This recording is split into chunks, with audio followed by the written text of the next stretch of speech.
के वीडियो में मैं आपको बताऊंगा कि लास्ट के 80 डेज 2 महीने 20 दिन का जो प्रिपरेशन होगा बोर्ड एग्जाम्स के लिए, उसमें 95% स्कोर करने के लिए कौन कौन सी चीजों की जरूरत होगी। नमस्कार दोस्तों, मैं सौरभ एडुकेटर में आप सबका स्वागत करता हूं, जहां पर आज हम लोग जानेंगे कि लास्ट के 80 डेज का प्रिपरेशन का फॉर्मेट क्या रहने वाला है, जिसका ओवरव्यू कुछ इस प्रकार से रहेगा। ये जो लास्ट के 80 डेज आपको मिल रहे हैं, इनको 3 स्लॉट्स में डिवाइड करेंगे, slot 1, slot 2 and slot 3। Slot 1 में 30 डेज का टाइम हम लोग डिनोट करेंगे, जहां पे सिलेबस कंप्लीशन का पार्ट 1 होगा, यानी कि कुछ पार्ट ऑफ द सिलेबस यहां पे कंप्लीट करेंगे।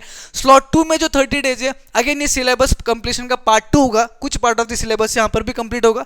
ये जो तीसरा स्लॉट है 20 डेज का, यहां पर रिवीजन होगा और हम प्रैक्टिस करेंगे, अपने टाइम मैनेजमेंट को इंप्रूव करेंगे। अब इन सारे चीजों के बारे में डिटेल में जानना है तो वीडियो में आगे बने रहिएगा। सबसे पहले अगर बात करें स्लॉट 1 के 30 डेज की, तो यहां पर हम लोग सिलेबस कंप्लीशन का पार्ट 1 फॉलो कर रहे होंगे, कुछ part of the syllabus complete कर रहे होंगे। अब कौन सा part of the syllabus complete कर रहे होंगे, इसको जानने से पहले एक चीज जानना जरूरी है कि ये जो पहले 30 डेज का समय है, इसमें आपको प्रिपरेशन के लिए 4 से 5 घंटा 4 to 5 hours per day 4 to 5 hours per day निकालना बहुत जरूरी है। This is the mandatory thing जो आपको फॉलो करना है। अभी कम समय बचा है, टारगेट बड़ा अचीव करना है, तो कुछ तो सैक्रिफाइस करना पड़ेगा। इसलिए हम लोग 4 से 5 घंटा हर रोज का समय जो है वो निकाल रहे होंगे पढ़ाई करने के लिए। दूसरी चीज जो आपको जानना जरूरी है, जो सिलेबस हम लोग कंप्लीट कर रहे हैं वो आपका ओवरऑल सिलेबस का एक पार्ट रहने वाला है। अगर आप ओवरऑल सिलेबस को 2 पार्ट में डिवाइड करते हो, 2 पार्ट्स में डिवाइड करते हो, तो एक पार्ट रहेगा आपके हिसाब से डिफिकल्ट, आपके हिसाब से टाइम कंज्यूमिंग, जिसका वेटेज भी थोड़ा सा ज़्यादा है, और दूसरा पार्ट ऑफ द सिलेबस रहेगा आपके हिसाब से इजी, जो आप तुरंत कवर कर सकते हो। 10-15 दिन में कभी भी आप बैठोगे तो उसको कवर कर सकते हो, आपकी इच्छा होगी कंप्लीट करने के लिए। अब इन 2 पार्ट ऑफ द सिलेबस में से ये जो difficult part of the syllabus है, इसी difficult part of the syllabus को पहले 30 डेज में हम लोग कंप्लीट करेंगे, इसी 30 difficult part of the syllabus को डील करेंगे। वाई, उसके पीछे एक रीजन है। अगर समझो आप इजी वाला पार्ट कवर करते हो पहले 30 डेज में और डिफिकल्ट वाला पार्ट बाद में रखते हो, तो इजी वाला पार्ट तो आप कर लोगे, आपका कॉन्फिडेंस भी बढ़ जाएगा। बट जब डिफिकल्ट वाला पार्ट कवर करने की बारी आती है, तो आपका अंदर से जो है वो इच्छा नहीं होगी डिफिकल्ट वाला पार्ट कवर करने के लिए। ठीक है, इसमें आप क्या करोगे, आप बोलोगे कि सर ये बचा हुआ पार्ट जो है डिफिकल्ट, ये अगले 30 डेज में तो कंप्लीट नहीं होगा, तो व्हाट आई विल डू ना, कि ये डिफिकल्ट पार्ट में से कुछ पार्ट में छोड़ देता हूं और बस इतना सा पार्ट कवर कर देता हूं, जिसमें आपका प्रिपरेशन 100% नहीं होगा, क्योंकि कुछ टॉपिक्स तो आपने ओमिट कर दिए।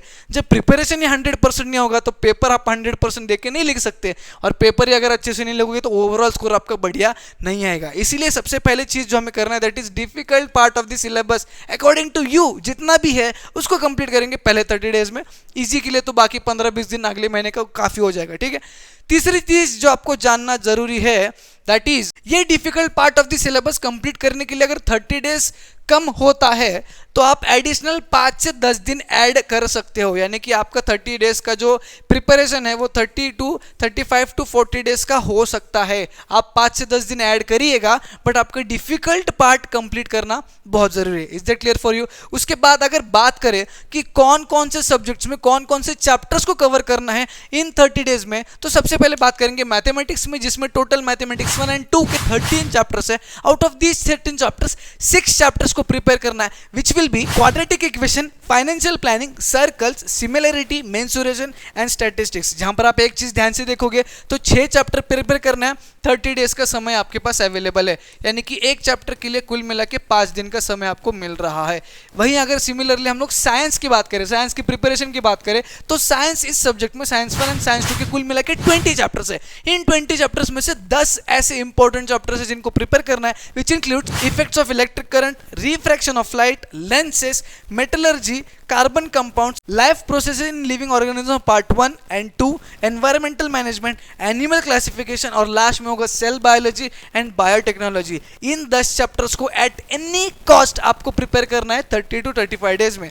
अगर आप 30 to 35 डेज में 10 चैप्टर्स को प्रिपेयर कर लेते हो तो लगभग आपके पास 4 दिन का समय जो है वो मिलने वाला है। ठीक है, 3 से 4 दिन का समय हर एक चैप्टर को कवर करने के लिए मिलने वाला है। अब साइंस का हर एक चैप्टर किस फॉर्मेट में कंप्लीट करते हो, मैथ्स का हर एक चैप्टर किस फॉर्मेट में कंप्लीट करते हो, कमेंट में बता देना, और इसके बारे में डिटेल वीडियो में लेके आऊंगा। और एक और इंपॉर्टेंट चीज, साइंस मैथमेटिक्स में जब आप सिलेबस को कंप्लीट कर रहे हो, चैप्टर्स को कंप्लीट कर रहे हो, तो उन चैप्टर्स को इवैल्यूएट करना भी बहुत जरूरी है, जिसके लिए कुछ प्रीवियसली पूछे गए क्वेश्चंस को सॉल्व करके देखना है कि आपका प्रिपरेशन सही जा रहा है नहीं। अब ये इवैल्यूएशन कैसे होगा, ये PYQs कब मिलेंगे, ये अगले वीडियो में जहां पर मैं नोट्स लॉन्च कर रहा हूँ उसमें मैं बताऊंगा। उसके बाद अगर बात करें सोशल साइंस की, which includes history, political science and geography, और हिस्ट्री की बात करें तो 9 चैप्टर्स अवेलेबल है, जिसमें से 4 चैप्टर्स आपको परफेक्ट करने हैं, which will be historiography in the west, applied history, history of Indian arts and heritage management. Similarly political science की बात करें तो 5 चैप्टर्स अवेलेबल है सिलेबस में से, 2 चैप्टर आपको परफेक्ट करना है,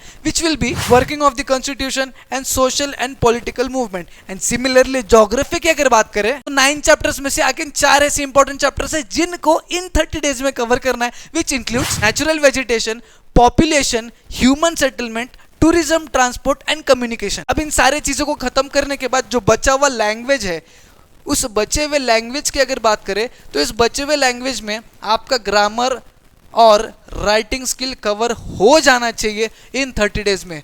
वो कैसे होगा वो इस वीडियो में मैंने बताया है। फिर अगर बात करें सेकंड स्लॉट की, जहां पर अगेन 30 डेज का समय मिल रहा है और इसमें भी कुछ पार्ट ऑफ द सिलेबस हमें कंप्लीट करना है, तो हमें ये तो क्लियर है ये जो पार्ट ऑफ सिलेबस हम लोग कंप्लीट कर रहे होंगे ये easy part of the syllabus है या फिर बचा हुआ है, यानी कि remaining part of the syllabus है। जितना भी सिलेबस हमने पार्ट 1 में स्लॉट 1 में कंप्लीट कर लिया है, उसके बाद जो बचा हुआ सिलेबस है वो यहाँ पे कंप्लीट करना है, या फिर जो इजी सिलेबस है जो बचा हुआ उसको हमें कंप्लीट करना है। एक चीज तो क्लियर है, इसके लिए ज्यादा समय हमें देना नहीं है।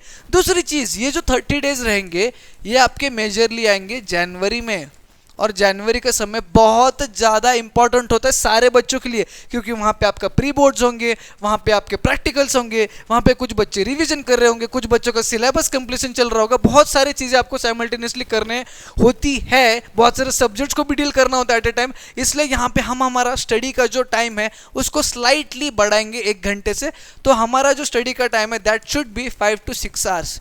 आई वुड रिक्वेस्ट कि हर एक बच्चा 1 से 1.5 घंटा ज़्यादा बढ़ाए और अपना स्टडी का टाइम 5 से 6 घंटे कर पाए, ताकि ये जितना भी बचा हुआ सिलेबस है या फिर जो रिवीजन है, जो भी चीज़ें आपको करनी है साइमल्टेनियसली, उनको कवर वो कर पाए, उनको हैंडल वो कर पाए। बाकी इस स्लॉट में 2 इंपॉर्टेंट चीज़ जानना जरूरी है। सबसे पहले तो लैंग्वेजेस की अगर बात करें तो स्लॉट 1 में आपने राइटिंग स्किल, ग्रामर को खत्म कर लिया, ठीक है।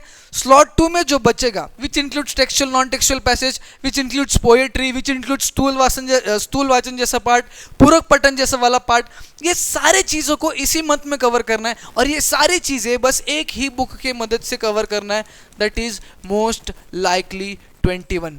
Why you have to use this material? Why? Because आपके पास टाइम कम है और जितना भी बचा हुआ पार्ट है वो सारी चीज़ें सम अप करके इस बुक में अवेलेबल कर दी है। आपको टाइम वेस्ट बिना करे हुए इस बुक में सिंपली सॉल्व करते जाना है, जिससे आप परफेक्शन जो है इन टॉपिक्स में ला पाओगे। Is that clear for you? And similarly social science में अगर बात करूँ, एसएसटी में अगर बात करूँ तो एसएसटी में भी 2 पार्ट्स होते हैं, ठीक है। एसएसटी में आपका एक पार्ट होता है जिसमें थियोरेटिकल आंसर्स वगैरह आपके बड़े बड़े जितने भी आंसर्स पॉइंट वाइज लिखना है वो, और दूसरा पार्ट होता है इजी टू स्कोर, ठीक है, जिसमें MCQs, objectives, match the following, true और फॉल्स, उसके बाद मैप मार्किंग, वही सारी चीज़ें आने वाली है।